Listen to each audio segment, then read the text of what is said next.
And where things function best typically is also where the teeth look the prettiest.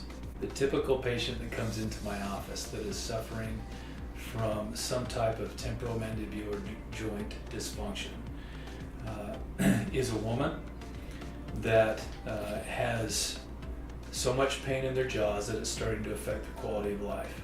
They've had braces before, usually as an adolescent. They've spent lots of money at their dentist or various dentists with splints or night guards, and some even the dentists have done crowns on their back teeth to try to change their bite to get them comfortable. When this patient comes into my office, we need, the first order of business is to figure out, is this a malalignment problem, or is it a problem with a degeneration within the joint capsule? And it's pretty easy to tell by what the symptoms are, and the typical patient is just in a lot of discomfort and has problems with their jaw either locking open or locking closed. With those patients, it can be just that there's too much overbite, and it forces their jaw to be a little bit too far back when they bite down. It could be an underbite, it could be a crossbite, or it could just be something as simple as a tooth size discrepancy.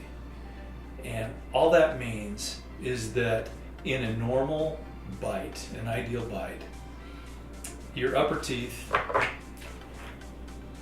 are supposed to fit on the outside of your bottom teeth all the way around.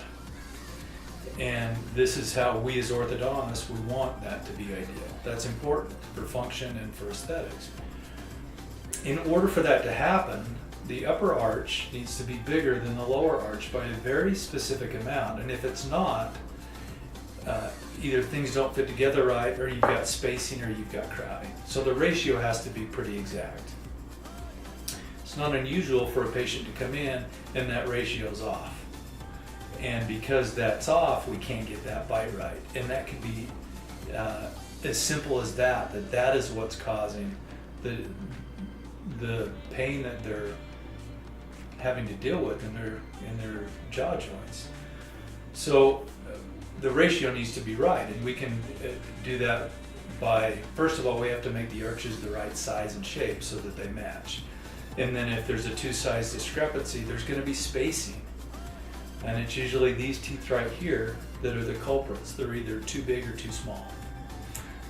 And by changing the shape of those teeth, the size of those teeth, to get them the right size, that in turn gives the upper arch the right size so that we can make it the right shape so it fits perfectly with the lower arch.